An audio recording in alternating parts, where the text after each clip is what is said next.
and welcome to another exciting episode of the Andre The Beast Crayton Show with my co-host, Yolanda M. Smith, the Branthicus. Today I'm doing a solo, but I'd like to tell you the story about, no, I'm going to let him tell the story. We have in studio by Zoom, no other than the man himself, Captain Elbows, the Coca-Cola Cowboy, Mr. Hollywood, Toby Henderson. What's up, big guy? Hey, Andre, how are you doing? I'm trying to get these intros in jam-packed. There's a lot of names to do there. Yep. Yeah. So tell me a little bit about what's going on where you at. You in Southern California right now? Yeah, sure. A little gray outside, as you can probably see. But yeah, we're Sunday afternoon. We're just we're going to go for a hike here a little bit since my wrists don't work anymore. We've talked about that. But yeah, just going to go for a hike today and getting ready to head off to Germany next week to a bike show. And over to France to see some, some sights and stuff, and then back home back to work. So yeah, we got a busy month ahead of us. So tell the viewers a little bit about Captain Elbow and how all these names came out. Just give us take us down. Let's do like this. I got a series of pictures here, and we're going to go through the life and times of Mr. Henderson, Toby Henderson. So tell the viewers a little bit about you and so forth, so we can get this going. Well, okay. So in the 1978, I turned pro as a professional BMXer. Long story, but I really wanted to make money riding a bicycle or do the things I loved, and so I set out to become a professional athlete on a bicycle. And at the time, in the late 70s, early 80s, BMX was a huge sport. And luckily, I was able to become a pro and start with a company called Raleigh Bicycles, who sent me all over the world and going to all the races. And really lucky to have that kind of sponsorship because I really took that to travel. Right. During that time, I became Coca-Cola Cowboy. Why they asked, I don't know why that name came about, but I was Coca-Cola Cowboy for a long time. And then somewhere during that career, the BMX career, I started winning a lot of races to the point where I had a couple of years where I was just basically unbeatable. And then my name had changed from Coca-Cola Cowboy to Captain Elbows, right? So Toby, tell the audience exactly what BMX actually is. Well, it's a 20-inch bike that you see the kids ride around on the streets, but we race around a track in the dirt and berms, and 8 guys take off from the starting gate. The races are 35 seconds long. You do that multiple times during the day, and you weed out and you kind of pare down to the final 8 guys. Mm-hmm. And those final 8 guys go for the money, right? Okay. It's an Olympic sport. It became an Olympic sport in 2008. Really? Yeah, so it's a pretty big deal. I mean, of course, in my day, that wasn't happening, but it became the very first X Games style sport that made it to the Olympics. Because the Olympics always had a problem with viewership. It started kind of getting old, especially after X Games and all that. They needed an exciting kind of sport. So BMX was the very first one in 2008, which the companies I run now have been the sponsor of those events ever since 2008. So we're the official sponsor for the Olympics. Right. Anyway, so yeah, so the sport itself is just a bunch of kids in a dirt field. It turned it into an Olympic sport, 30, 40 years later. So were you born and raised in Southern California? Well, you can ask my wife, and I have different opinions of that. But no, I was born in Indiana, Andre. I don't know if you knew that. Yeah, I was born in Bedford, Indiana. Okay. And I moved to California at 9 months old. So, okay. Yeah. So do you have memories of Indiana, or you have more memories of California? Oh, well, California, I've been here my whole life. But every time I come to Indiana, I go down to Bedford, Olytic, and see the family. I had a lot of family there. So, yeah. So when you talk about BMX bikes, what kind of bike actually is that? Because it's definitely not the kind of bike I'm just going to go out and buy in the store and be competitive with it. Well, yeah, I mean, there's certain levels of a bike that can be competitive, but it's a 20-inch wheel. It's what every kid grows up on. Some of the cheaper ones are called sidewalk bikes, but every bike's just basically, you kind of sit triple triangle frame, and you kind of sit up and you ride the bike, and as the bikes get better and you start to jump them or you take them into the dirt, then you all of a sudden need, a little bit better of equipment. And but it's basically a bicycle to do what the motorcycle guys do, right? So the motorcycle guys run around the track with the motor. Bicycle's the same. The BMX is the same thing. It's called bicycle motocross for a reason, BMX. And the idea is to ride your bike in the dirt, jump it, and go around corners and all that stuff without a motor. And your engine is the motor is your legs. You add your heart and a bunch of other things it takes because you need lungs and all kinds of stuff for that, right? So what triggered you to go that way? Because clearly you played other sports, but what was it in general that said, you know what, I want to go this route? I think, riding a bike gave me a lot of freedom, right? When I was, younger age, I was able to ride away from the house at 12 years old and go to a race. I literally rode my bike 4 miles down the road and raced my bike and got a little ribbon cost 25 cents to race. But I think it was the freedom of the bicycle that it gave me because I played a lot of sports, like you said, basketball, baseball. I did all those things in school, but I think it was the ability to take the bike and go out and explore and ride the bike around on my own, my own free will. I think was what got me into it. And of course, I love to jump. As a very young age, I was jumping the bike like a wild man. And I think that really got me excited about it. And I also think that helped my career later on because I used to have to pedal really hard to jump. And then, of course, in racing, you have to pedal really hard in the very beginning to start. So I think that helped a bunch that I just love to ride and jump my bike and ride it in the dirt. And, I raced motorcycles for a long time. So it's a story. It's a longer story, but I raced motocross for a while, but I found that I could make money on a bicycle where I couldn't really make the money on the motorcycle. And I started racing the bicycle to earn a living doing what I love, right? And worked in a bike shop. And I just was in the bicycle industry and kind of led the whole BMX sport into where, like you said, now it's an Olympic sport, right? So when did you find out that you can make money doing this? How old were you? That's a good story. I was probably 17, maybe even 16. I was probably 16, and I was racing motorcycles. I was digging ditches during the week, and I would take all that money and go race a motorcycle. And that's where I really had my passion. Well, I had a friend of mine who was a professional BMX rider at the time, and he said, come see him at a race this weekend. So after I rode my motorcycle that morning, came home, showered up, and I went to a local field somewhere by my house and couldn't do a race. And I saw him win $300. This is 1978. That's a lot of money.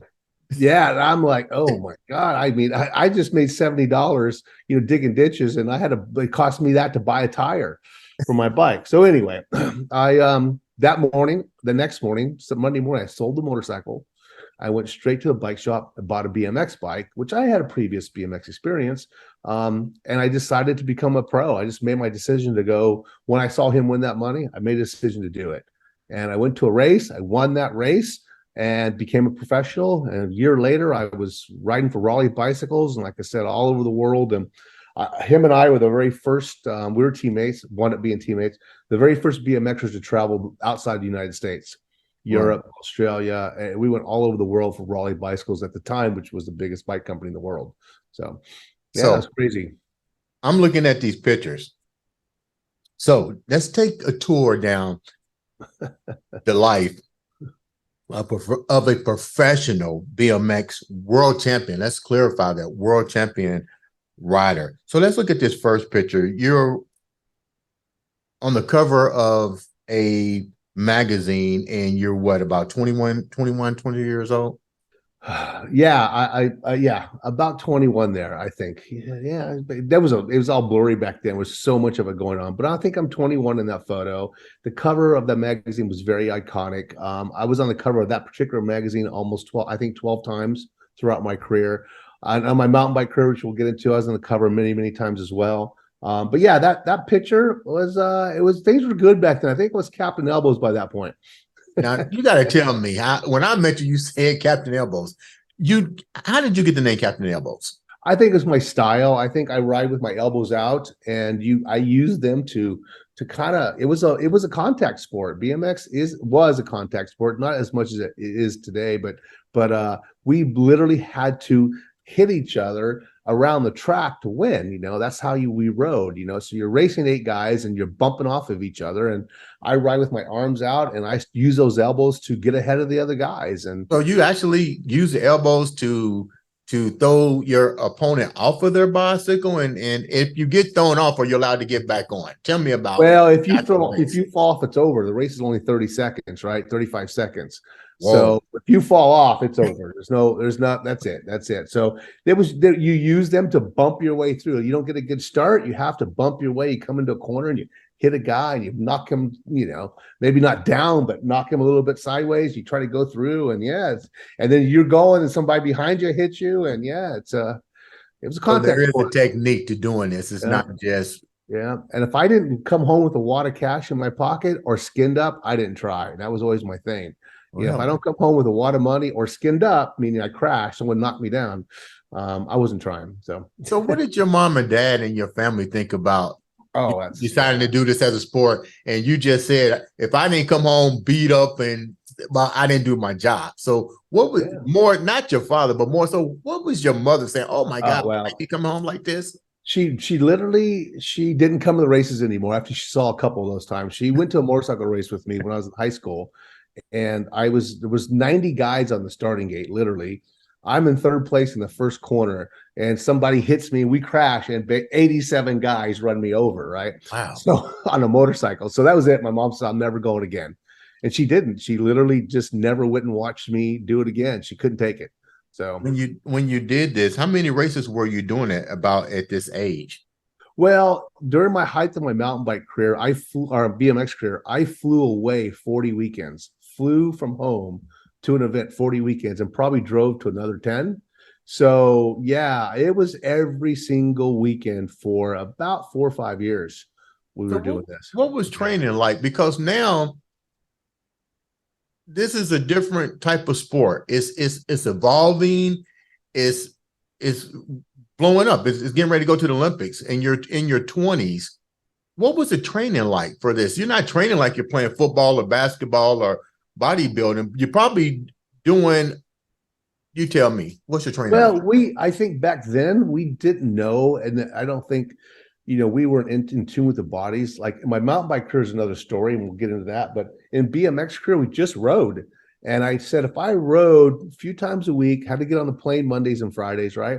But if I rode a few times a week, and then raced all weekend, that was pretty, when you come home from a race weekend, you're beat up. You're physically beat up, not the crashing part, but it was pretty tough. Sprinting, it was all about the sprint. It was all about the start. So we were sprinters for 40 seconds, right? That was our jobs. And, I got hernias from it. I got a lot of, things from taking my midsection and really trying to go fast from dead stop to fast.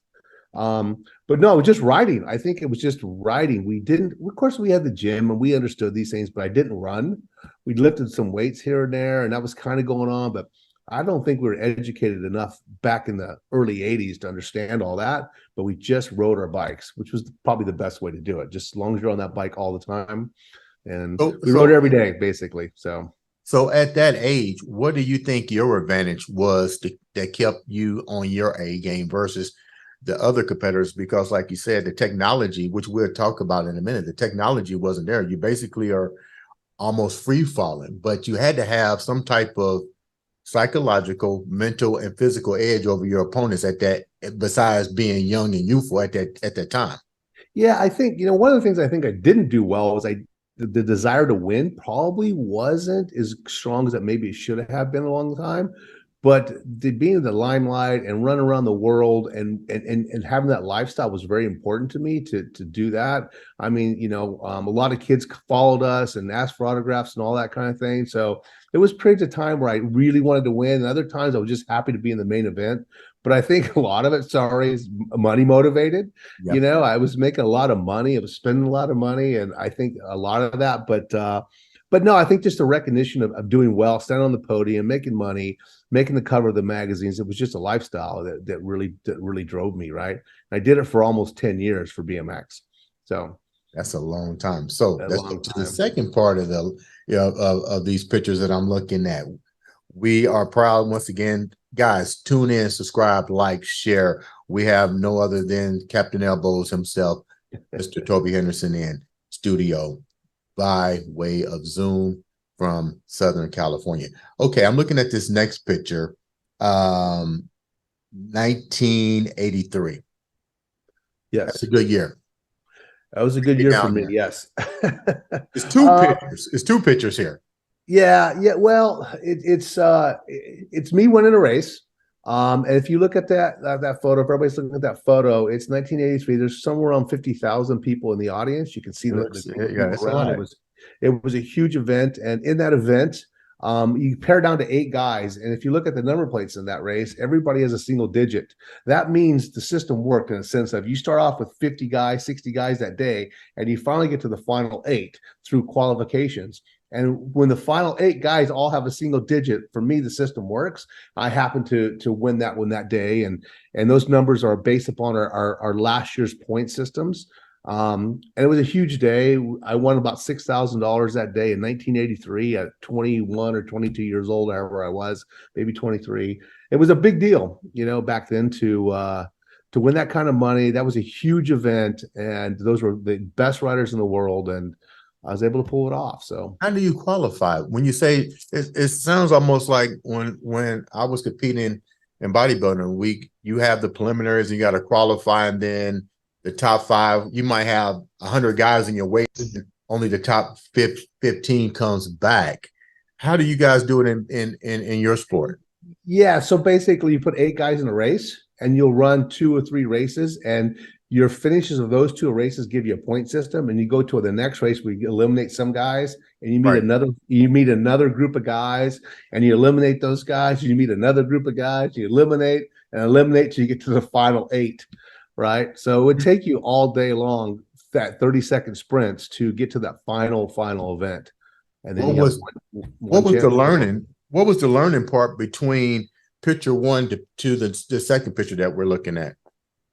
In other words, what was the what was the evolve process? Well, I think it was just a desire to win. I think we started earlier about, started off being a Coca-Cola cowboy. I was flamboyant. I was making all the covers of the magazine. I was having fun with the whole thing. And then when I took it seriously is when I became Captain Elbows. And I think it was just more of a mental thing at that point. When I realized I could win and I realized I could beat everybody else, it was a mental game at that point. Then you had to stay on that game, right? Right. Yeah, and eating. I mean, I never really ate during the day. That was kind of a weird thing. You probably tell me differently, but if I had anything in my stomach in both my BMX and mountain bike career, I couldn't perform. So I literally would go all day long without food, right? And then at night would just pig out because the day's over, right? But when you're sprinting like that, you don't want anything in your belly.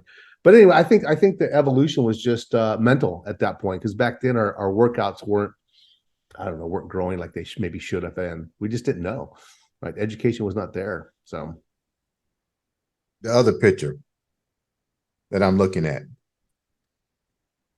I can see a difference in, I guess it's BMX. This looks like that you're in some type of mountain.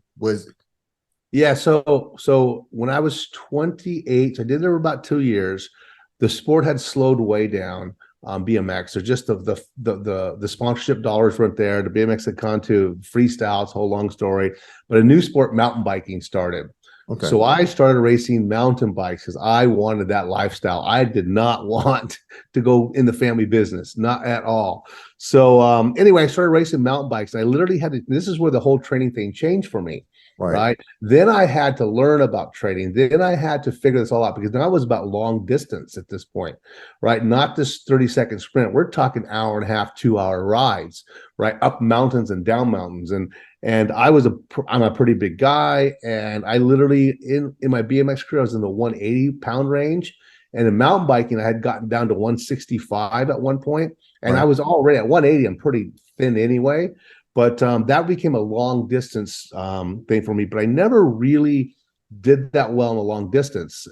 I had spent a couple of years at it. I was making a little bit of money here and there, but there was a lot of guys who were smaller, skinnier, bigger lungs, or whatever it takes to be a long distance guy. But I transformed my body. I learned about training. I hired people to train me, because this sport was completely different than the sport I had before.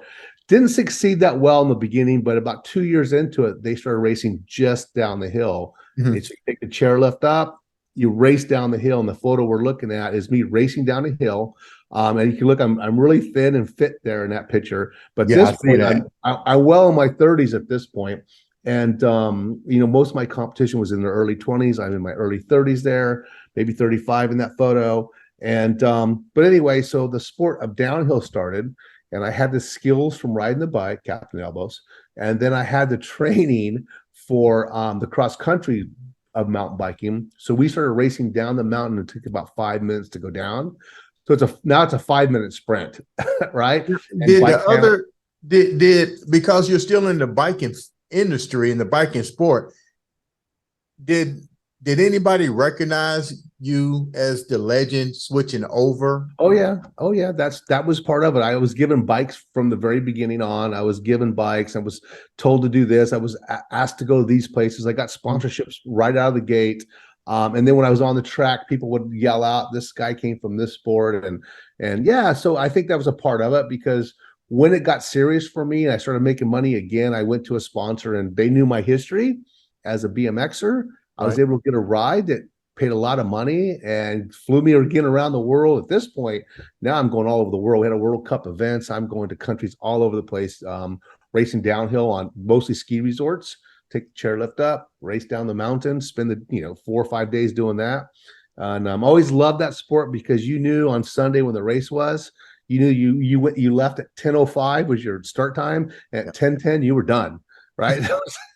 You're done for the day. That was awesome, right? So in BMX, you had to kind of wait around a lot for the events. But no, yeah, I had a lot of recognition from the past, and I was able to find the right sponsors. And I went out and had another career for 10 years, and I raced mountain bikes till I was 38 years old. And at 38, I just pretty much most of the guys winning at that point was 21, 25. That was the guys winning at 38 years old, even though I was still doing well. And I won some races that year. It was time for me to hang it up. So How I did wanted that your full 20 seasons in. how So did your it's a two-part question. The success that you brought from BMX racing over to the mountain bike racing, were there were there haters? I mean, you can't have that much success without having people go, yeah. what the hell is he here for? Did you have those type of villains that even villains that you was like, I'm gonna beat your ass today? Because Yeah. in Oh, yeah. sports, I know when I'm on stage, it's about business. I'm not your friend. Yeah. Yeah. No, Like, what was it like for you? it was funny because most for 20 years of my life, I stood at the starting gate or top of a hill because in BMX and mountain bike is the same thing. I stood up there with a bunch of guys that I knew were competitive, and all we really did when you're waiting to go is to make fun of each other, try to do derogatory statements, whatever it took to mentally mess that guy up before the Yeah. race started, right? And that was 20 years of really trying to find a ways to mess with the other guy's head, right? Hoping he'll make a mistake on the track. Hopefully he'll it was a mental game. A lot of that, especially when it's the same guys. I mean, a lot of the guys transferred over with me. So I had these same guys in BMX that I did in mountain biking, at least the top ones. So yeah, we've known each other for a long, Who do long you time. remember the most? Who gave you the most right to this day that you go, man, that dude really gave me hell? Well, in BMX, I had one nemesis. His name was Stu Thompson. He was the best there was. He was the best. He's the greatest of all time for sure. And he was the guy I had to focus on beating. And if I could beat that guy, I was having a good day. But in mountain biking, it became a different thing. It was a much younger group of guys that were BMXers that came over. And probably my nemesis at that point was a kid named Brian Lopes, who was exactly 10 years younger than me. And the kid was smaller, fast, healthy. And beating him was a good day. So yeah, there was a few of What those did he guys. say what did he say when he got his first competition against you? Did he come up Well, to it's you? funny. It was because I knew his parents. I actually helped him get his BMX career started. And then when we got to the races, his parents, I said, the day Brian beats me is the day I quit. Right. Well, he beat me pretty early on. I didn't quit, but I had said that, because Yeah. here's this kid 10 years younger than me coming up. And of course, he became one of the best downhillers of all time from America. So, yeah, those are the two guys that Now it was very difficult to beat. that's a dangerous sport. How fast are you actually going downhill?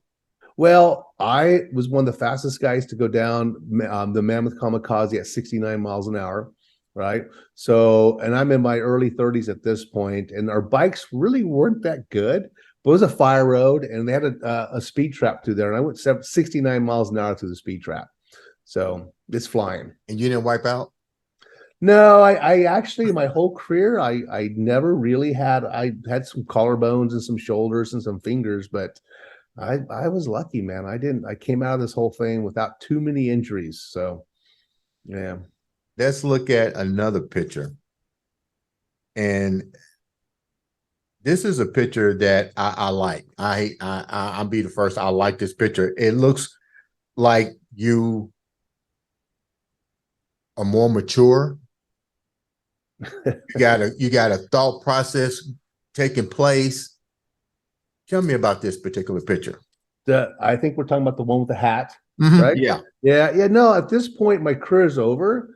What am I going to do with my life? So it's funny is we get in the business side of this. When I was 12 years old, I put a sticker on my window of my room and a bicycle sticker. And I said, I want to make bike parts. I knew that at 12 years old, but the racing thing happened for the 20 years. So in this picture, you're seeing me really, really focused on what I'm going to do as a entrepreneur businessman at this point, taking 20 years of riding a bike and making products that I didn't have when I was a rider, things I would have changed. I would have made a different tire, a different handle grips, a shoe, Well, whatever. that's pretty smart, Toby. That your mind was evolving at that age, and you was taking notes on what was imperfections with your bike and taking it to another level.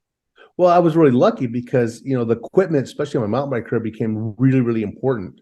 And I knew that if a guy had a better shock or a better tire, I had a deficit, right? So Mhm. that hat I'm wearing is Toby Henderson Enterprises. I started that company right out of I started my first product in '98, the year I retired, and I started making products under that brand. Wildly successful, had a bunch of successes and a bunch of failures, and now, 20 years later, here we are, 23 years later, and I'm still doing it. I'm still making product. I'm still testing product. I'm still writing product. And I think there's another photo up there too somewhere, Andre, where a bunch of dirt flying around me or something. Yeah, tell me about that. Yeah, so yeah, I love that photo. That's probably my favorite of the bunch, only because at this photo, just almost 60 years old, this is a couple years ago, and that's that same mountain I went 69 miles an hour down. But the bike now is 100 times better than it was in the 90s, right? And Right. I'm doing 60 miles an hour in that photo at 59 years old, flying down that same mountain. But the bike is just probably helping with that. I don't know how fast maybe the young guys can do it now, but yeah, so I still do it. I was testing, sponsoring that event. I love that hill. I love that mountain. It's in Mammoth, California.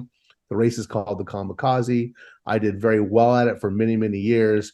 It's just flying down a mountain. If you look at that photo, it's pretty intense. You can kind of see the rocks and the dirt I flying. see everything. Yeah, and my foot's out like hanging off I the can't tail see light. your face, so I know there's probably like, ah.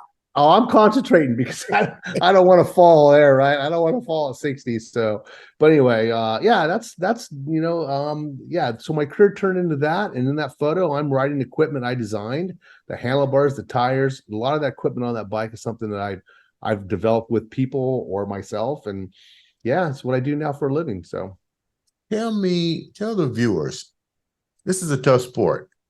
And it's not, you're riding a bicycle that has to be that went from almost the Flintstones to yeah, technology sound right now. yeah, yeah. Tell me about the body transformation. How, you probably, I was training you when you came here, and you told me about the collarbone injuries, the shoulders injury. What, tell the viewers exactly the bones that was broken and how you Wow. rebuilt yourself, the bionic man.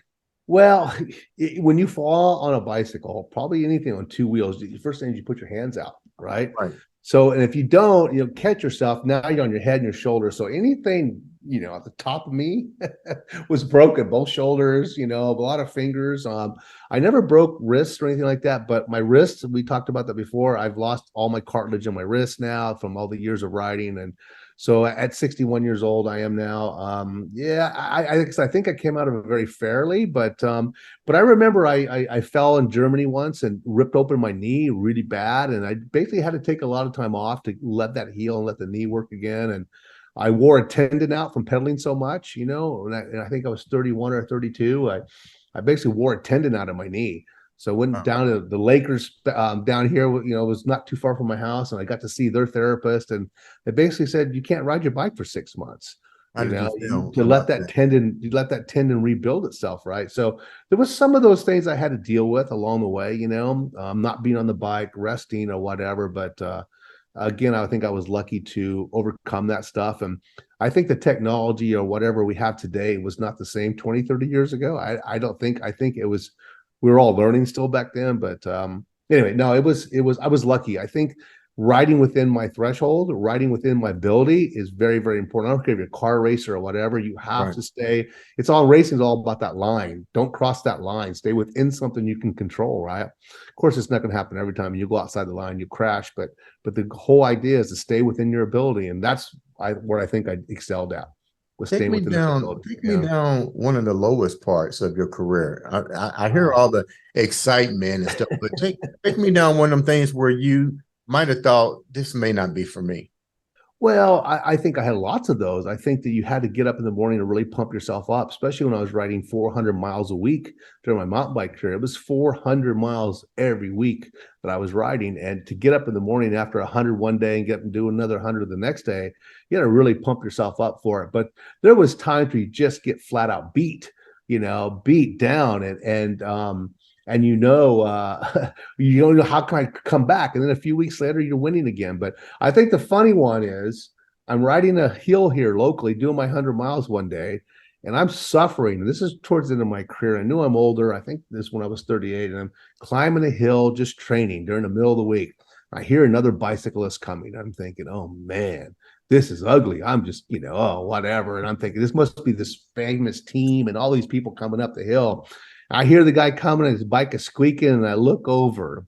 It's basically a day worker with a 6-pack of beer in his basket, right, on his crappy single speed bike. And he's at the end of the day, he's riding right by me up and over that hill. And I'm like, oh man, this is ugly. So anyway, so I thought that was funny because that really mentally tore me down, that this guy, young kid, with a 6-pack of beer on the front of his bike, just beat me up the hill, right? So So there's a lot of guys like that, I think. So now that the career is over, you're a family man now. You have a daughter and a son. and a son. Mm-hmm. Tell me about, before we get into the family side of you, take me back to, you're still biking and the career is about ready to be over, and you decided to take that next step and to actually start branding the sport, because now it's up to you to take the sport to another level with your name. Tell me about that. Well, I think it's taking the product to another level, and that was because as an athlete, I had the desire to always have better stuff, and you're always looking for that. And I would spend countless hours. How do I make my foot stick to the pedal better, or how do I hang on? These kind of things, or so how do I not get a flat tire? One of my first products, actually, my very first product that was successful was I was racing a race and the mud was in my face, and I couldn't see very well, so I had to wipe my face, or what we call pull a tear off, and I lost the race by 1 second, which back then 1 second's a big deal. And I knew if I didn't have the mud in my face, I probably could have won. So how do I keep the mud out of my face? So I created this fender, like a motorcycle, to the front of my bike. And I went to the very first race, happened to be a mud race, and everyone went crazy over my product, right? Oh. And I won the race because the mud wasn't in my face. So it was just an experience. And I went on to sell 500,000 of those in the first 3 years, right? So yeah, it was a huge success. And then one day they weren't cool, so everybody quit buying them, and I had to figure out what to do next, right? So yeah, that was my first entrepreneurial product that did really well. And like you said, I think it changed the sport. It's changed the way we did things and the way we do things. But I was very lucky to work with a lot of people during my mountain bike career. I started with no suspension, meaning my bike had zero travel, like a car. A car has shocks. My first mountain bike had no shocks. The bike I retired on actually had 8 inches of shocks, front and rear. It had air shifting, so I had a canister of air. There was no cables. It was just, it was a $25,000 bicycle in 1998, right? So and I went from a bike that probably cost a couple $100 to a $25,000 bike. But anyway, so I was able to have all that and grow up during that time. So when I started doing it on myself, I just took that knowledge. I'm not an engineer. I'm just a guy who rode a bike for 20 years making money, and I make bike parts based upon that. So what were some of the bad alignments that you might have dealt with throughout your career? Because all couldn't be success. It's just you're still learning at the same time. You had a lot of sponsorships, but what were some of the things that you look back and go, as far as your alignment with people, places, things that, Oh, yeah, I made some bad decisions doing tell that me, for tell sure. me, Yeah, yeah. tell me. So, well, on my mountain bike career, the photos we looked at earlier, I was Yeah, riding for one company, and another company came to me and gave me a lot of money, which I don't know if it was bad, but I was able to buy my first house and things like that with that income. But the sponsorship and the alignment with that company versus the company I was with before, the career ended a little bit sooner than it should have had, only because that company couldn't put together the back of what I needed. They could pay me in the front, but the back wasn't there. With the company prior to that, the back was really good, but the money wasn't there. So it was like I probably should have stayed with that guy and probably should have rode that out. And then I then another one where I actually needed some money, and I was writing for one of the best companies in the world, but they wouldn't pay me what I needed. So I moved to a smaller company who was paying me. It probably wasn't the best decision, because then that company figured it out. They became the best, and and now here I am writing for a smaller company. So those alignments sometimes were just tough. So I have to say, as an athlete, no one's guiding you. You're doing what you think is best for your who career. was guiding you, Toby, during this? You're still young. Who's guiding you? Nobody.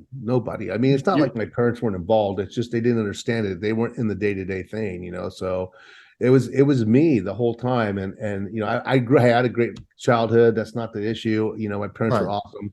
It was no, it was just me. My dad was actually a ball guy. He liked ball. He ball games, man. That was his world, but bike things wasn't him. But I had to kind of figure it out myself. I lost a lot, not lost, spent a lot of money I should have probably kept, and buying cars and things like that. So I just think we along the all way, do that when yeah, we're you young. just don't know. But the desire for the second career was there, and I think that's why I had it. I just didn't. I loved my life as an athlete, and I wanted to keep it going as long as I could, and I made it till I was 38. So there Tell you me go. about Toby, the family guy. Tell me about the family. Ah, The well, young it's family now. What are it's you funny. telling them? My wife at the time, she was waiting to have our first child, and I just wasn't ready because I was traveling so much. So we had our daughter, and during that time, I started slowing down, and I can't equate having a child to doing 65 miles an hour on a mountain bike. I don't know, but I was really fit at the time, but my career slowly started going the other way once I had my first kid. So I think that, and my age and all that stuff too, but it became a focus. And I think what happened was I quit racing. I had these products in my mind, but I found myself not focusing on it until one day I woke up. Hey, I have a family. I need to focus on a career. I need income. I need things to evolve as a person outside of racing, and Mhm. because of the family. And I did. And I went on to create companies, buy and sell, and create products and create companies that, I've owned 4 companies now. I've sold 3. So anyway, I went on to do that. I think to take care of the family, to be a family guy, right? That was the main goal. Now, So what do they think of? Do they know your career? So what do they say about your career now? yeah, we all, I don't know. It's a part of my life. It's who I am. They expect that. It's no, Yeah. whatever. I don't know if the kids realize, they do realize my history and, the fame that came with it. But they grew up with it. So for them, it's what dad does. Right. So Something that I want to talk about, which I did not know. Tell me about your writing. my what? Your writing, My writing, poetry. poetry. Yeah, yeah, I'm reading it. Where do you see poetry at? You got poetry on here. No, I wrote a lot of articles how to. I don't think they're poetry. I think that it's how to ride a bike, it's how to do things. Um Poetry, maybe I did poetry in motion with with your bike, but no, no, no. I did A write for a published long. author. Tell me about the published author. The what? You say it's public art author on here, published author. Published art? Well, that's it. Yeah, I didn't write any books. I've been involved in books, but I wrote articles Yeah. for magazines on how to ride a bike. So, And yeah, how did they turn out? good. As a matter of fact, if I would have had more time, I probably should have followed up with that. It was good. A lot of people, The article is really good, and it was funny. One of them, I always say, you ask a person, what's the most important part of your bicycle to go fast? What would your answer be? I'll ask you. So if you're going to race your bike, what's the most important part of the bike? The chain? No. It's funny. It's funny because people don't realize it's the brakes, right? It's the brakes is how you go fast. How is that? Well, if the brakes are good, you slow down later. So you come into a turn, if your brakes are really good, you hit them later into the corner. So the later you hit your brakes, the faster you are. So it's kind of funny. People don't realize that the brakes are probably the most important part of your bike when you're racing, because you want to make sure you use those at the last second at the best of their ability. So for me, the brakes are the most important part of going fast. Never even knew that. So before we wrap up, take the viewers down one of the most memorable moments of your life. Oh man. Okay. Racing wise, I think. Do both. Give me two. No, I'm gonna be easy. I'm gonna give you three. Give me three. Oh man, make it easy on me, huh? But you got so many that they're all gonna be great. So give me. Yeah, well, I think I've probably told different stories than this before, but I think winning a championship at 36 years old in mountain biking was probably one of my best. It was very brutal. The type of racing really fit me. It was four guys at a time racing down a mountain multiple times. There's a little bit of BMX, a little bit of downhill racing kind of combined. Mm-hmm. But I'm 36 years old, and I was the guy to beat, and going against a lot of 20-year-olds, and I think that what I had to mentally prepare and physically prepare myself to win this championship, I think is probably one of my for mountain biking is by far the best thing that ever happened to me. And then for my BMX career, it had to be just all the travel, all the places I've been, all the people I've met, just to travel the world and be in corporate places. A funny one was I was at Raleigh Bicycles. I'm 18 years old, and the president asked me what BMX was, because over in England, they didn't know. Companies in England, I'm in England. So I backed up down the hallway, and I come flying down the hallway, and I jump without a ramp, up onto the corporate table, which is 40 guys sitting around, and skidded right up to the president of the company, said, "That's BMX." And my American boss, basically his mouth just dropped, right? He was like, "Oh my God, Toby just did that." And the guy asked me, and I had to show him. He didn't know what it was. He didn't know we could ride a bike like that, but I could jump my bike up and over a high hurdle, and make it every time without a ramp. So called a bunny hop. Anyway, so just those kind of experiences. And I think for the third one, it just have to be finding the right person in my life and being married to that person. And you know who she is. And I think and I think that's really, really important, and that's special to me. That I'm going to spend the rest of my life with somebody I love and enjoy. And I'm very, very proud and happy to have that this late in my life. So it's tough to have that, but I got one. Last question before we wrap up. You're definitely a guy that basically all three of these nicknames, from Hollywood, from Captain Elbows to Coca-Cola Cowboy, definitely you lived some adventurous life. You left a lot of legacies for people to remember. Leave the audience with something to remember. Enjoy your life, right? Work hard and take care of other people. Ladies and gentlemen, this has been no other than Mr.